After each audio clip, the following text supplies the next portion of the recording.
Welcome back. So today we are talking about expectations. Specifically, I think our expectations of our children are often too high. Now let me explain. So a child doesn't have a fully developed executive function, which basically is the ability to make a decision that is in their best interest rather than a decision based off emotions or what feels good or what tastes good in the moment. That's just not present. And for many believe it won't be present until they're like, age 24, 25 years old. Yet we give them, a phone at age 10, 12, 13, and we expect them to not be glued to it and to be able to handle it with care. I mean, of course, us adults, we can just put our phone down and not look at it for hours a day, never check it, right? Nope. Us adults, we seem to have issues keeping our phones in check, right? And I'm not talking at you here. I'm an offender number one probably in allowing the phone to have way too much play in my life. I mean, what did people actually do before smartphones were invented? The average person currently checks their smartphone every 12 minutes of the day. This is mind-boggling. If a child sees their parent checking their phone every 12 minutes, they're going to deduce that the phone contains some insane extreme value. It's like, whoa, whatever's on there, like I want some of that too. What else would they think? Outside of breathing, there is something that can be visualized externally that we do every 12 minutes. And we say that's an average. Some people are doing it less, some people are doing it a whole lot more.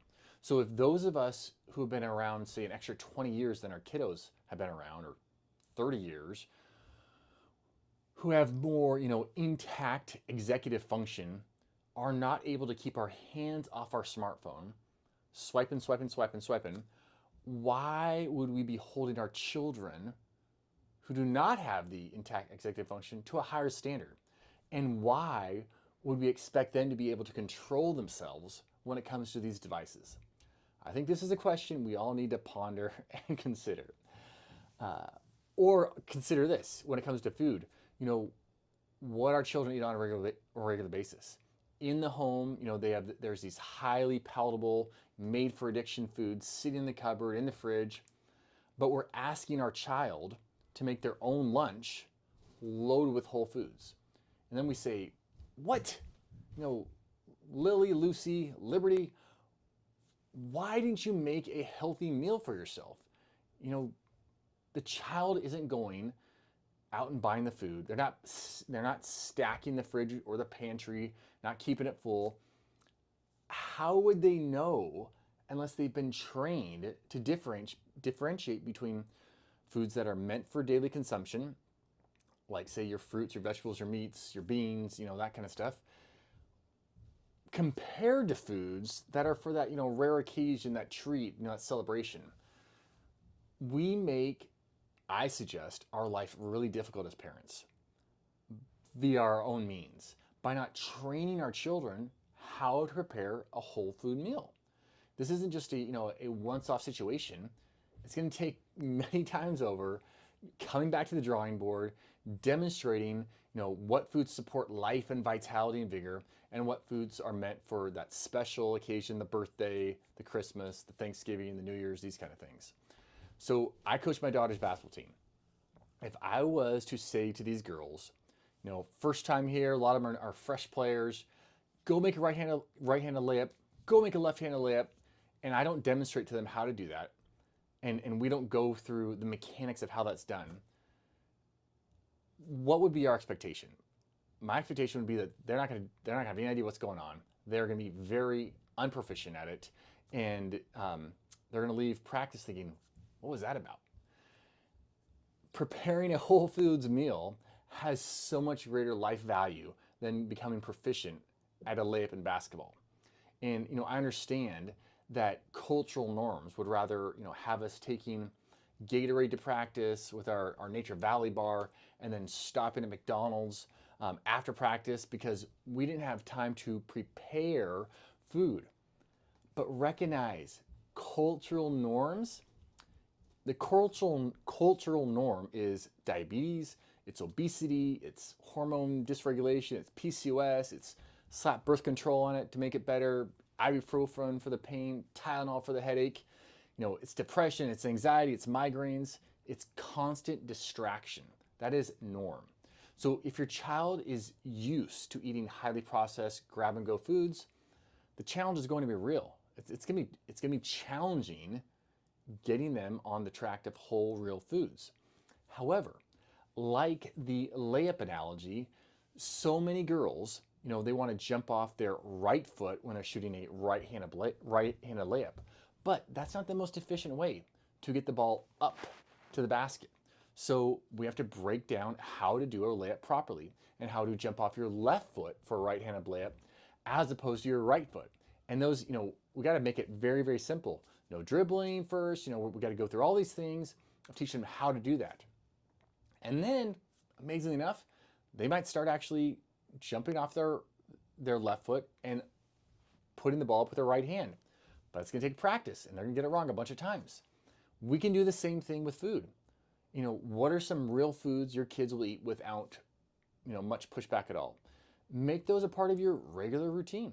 Show them how to put those together. Maybe show them how to heat them up. Show them how to package them, for the lunch if they're going to be making their own lunch. Ask them, how they like them prepared. Maybe your kid just does not like cooked carrots, but you keep giving them cooked carrots. What's wrong with raw carrots?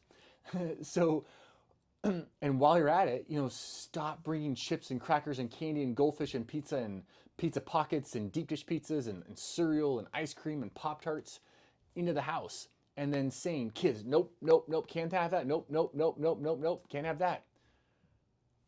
If those items are present, the brain of a child is going to say, why not? Why wouldn't I have that? It tastes delicious. My mom and dad brought it in the house. I see them eating it. It must be good. I suggest relieving yourself of even having to say no to those items. If you're out and about and you get one, sure, but that's out and about versus literally in your home all the time, having to say no, having to consider that fight with your child. The other day, a patient was telling me how in her office, there was this candy that was out after Halloween.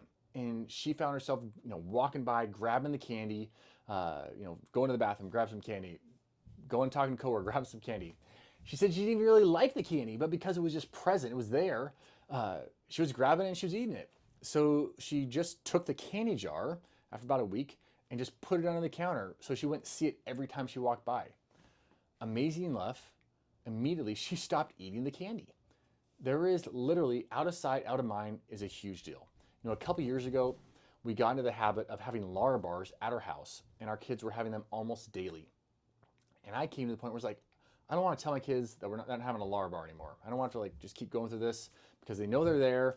And I just feel like Lara bars aren't like some super healthy thing for them. I mean, and not organic. It's like there's probably pesticides, herbicides, and all these nuts and dates and all that kind of stuff. So instead of just saying, okay, kids, just one Lara bar a day, I was like, I don't even want to have to deal with it anymore. There's much greater battles I'd love to fight with my kids than dealing with telling them, no, you're not having a Lara bar today. No, you're not having a Lara bar today. No, you're gonna eat this other thing. No, you're gonna eat an apple instead.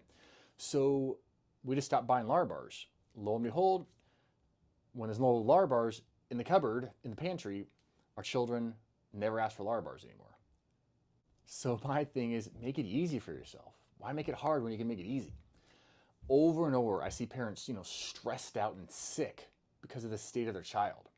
And as parents, we've often been told to give up control. Let your kids figure it out.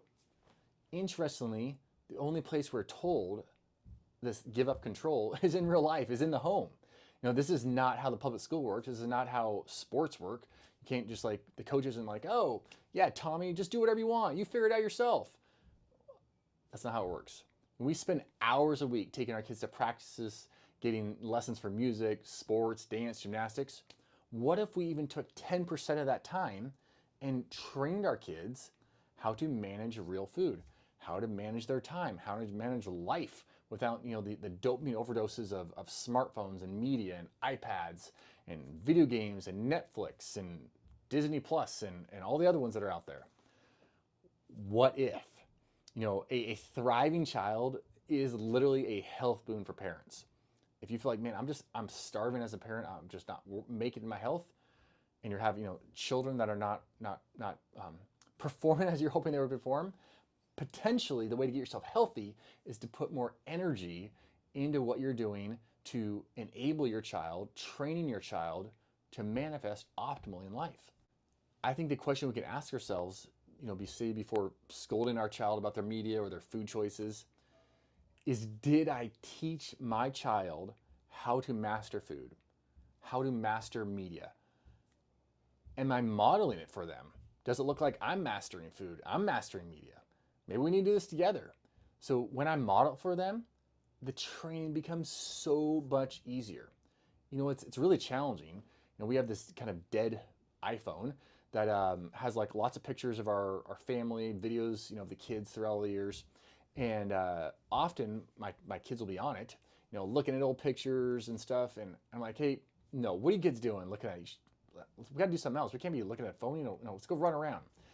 And the interesting thing is, so many times I'm the one, like, I was like, geez, I was just on my phone, scrolling through something, looking at emails again, looking at the stock market, whatever it is. And it's like, I didn't need to be doing that. That was not an intentional thing. That was me being subjugated to this smartphone, this universe that's out there in the internet world. And so for me first is to model not having my phone on me, around me all the time. For me first, it's modeling, instead of going into the pantry and grabbing goodies or, sitting at night eating ice cream and telling my kids they need to go to bed. For me first, it's modeling, hey, dad's got more, vegetables, he's got meat on his plate over and over again. Dad's, making breakfast, and then dad's taking his own lunch to work. He's not going to McDonald's. He's not going to, I don't know, Jimmy's Burgers or whatever it is. This is what dad's doing. And so it makes it so much easier for me to recommend it to my children and help my children do it, because one, I'm doing it every single day. And so it's not hard to model. It's not hard to teach, train somebody to do something that you model all the time. It's really challenging to train and teach somebody to do something that you don't do yourself. So parents, you can do this. Going into 2024, you want to do this. 1, get yourself locked in. 2, make sure you're training your kid how to prepare real food. Make it easier on yourself, because a healthy, happy child is going to make your life so much easier. And media and food, or phone and food, the phone and food, those are a huge part of what can be, just a complete downer for a child, or a life-giving, opportunity. All right, let me know how you're dealing with real food, how you're dealing with phones, how you're dealing with media with your kiddos.